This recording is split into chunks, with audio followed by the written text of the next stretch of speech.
All right, welcome back. We're now joined by the parish president of Lafourche Parish, and as you know today, here you see Mr. Archie Chaisson. Welcome, Archie. Good to see you. Hey, Martin. Thanks for having us again.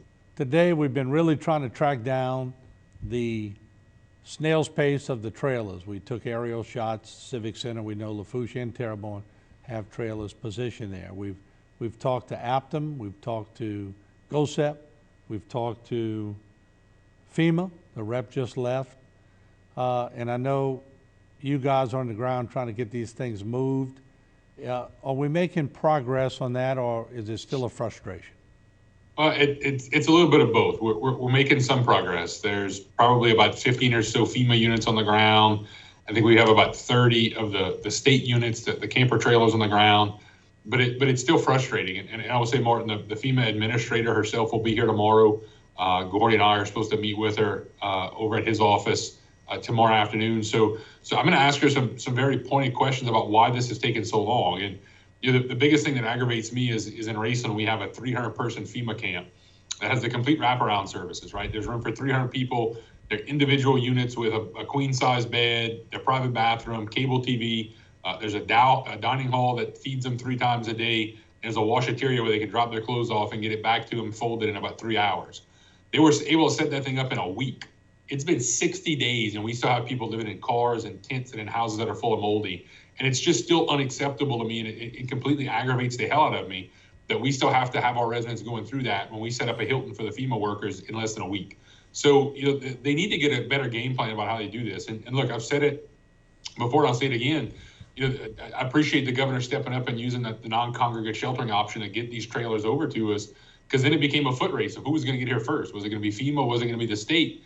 And they both kind of showed up about the same time, but we still have problems with information sharing and where these trailers are going, when they're coming. The permitting issues with how we inspect these things to make sure that they're not going to catch anything on fire, or they're not going to catch fire themselves once they're hooked up by these contractors. So it's still a frustration, and I know for the people who haven't got them yet, it's an even bigger frustration.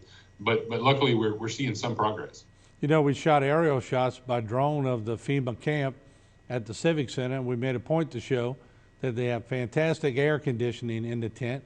It does look like the Taj Mahal compared to most tents, but yet I was out in Ashland North today, and I've been out in your neck of the woods interviewing people in tents.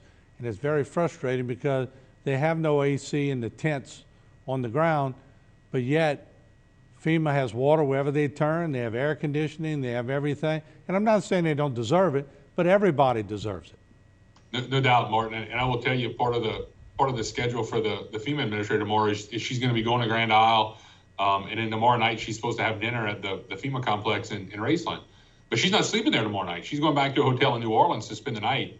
And I'm sure if we brought her down to Golden Meadow and showed her all the people who were living in those tent cities in Galliano and living in conditions that they probably shouldn't be in, they'd love to be in a hotel room somewhere in New Orleans, spending a night, get a hot shower. But they'd probably even love to be at the place in Raceland. But it's just, it just truly, that's been the most frustrating part. We've had people come into our community from all over the state and all over the country, feeding our people, bringing down clothes, bringing down supplies. But this housing mission has just been a complete cluster from the beginning. And it's been hard to work through, and it's been, I know a lot of sleepless nights for me, and I'm sure for President Dove as well. Why don't you set up a tent? You and Gordy set up a tent outside and ask her if she'll spend the night in that tent, and see how long it takes her to help people that actually are spending the night in that tent. Yeah, no doubt. I would have thought she would have spent the night at her own camp in Raceland tomorrow, but I guess that's not good enough even for her. Yeah, you're right. And I know you've been fighting it hard. Look, and that's not to say that all the FEMA employees are not trying hard. There is some disparity.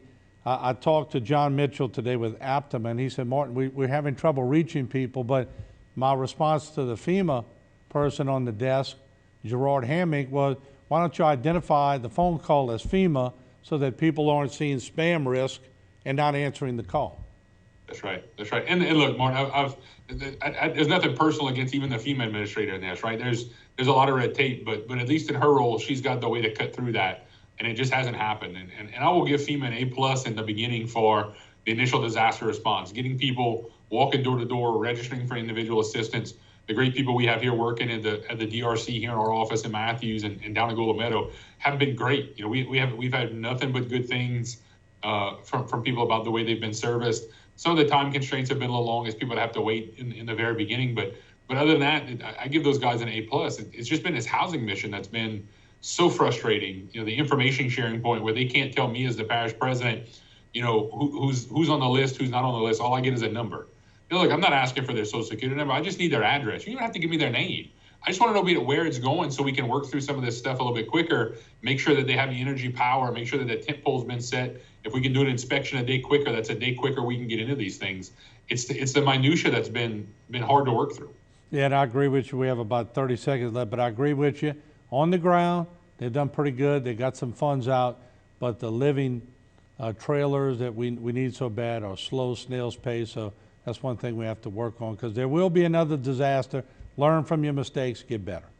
No doubt, Martin.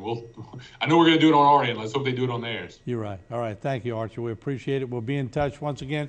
Parish President of Lafourche Parish, Archie Chaisson, FEMA Director, going to be in town tomorrow to meet with Parish President Chaisson, Parish President Dove, and we've been invited to send a camera there.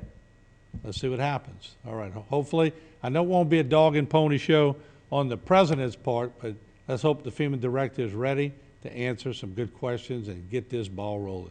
And let's be fair, we want to make sure they have that opportunity. We'll take a break. We'll be right back with more.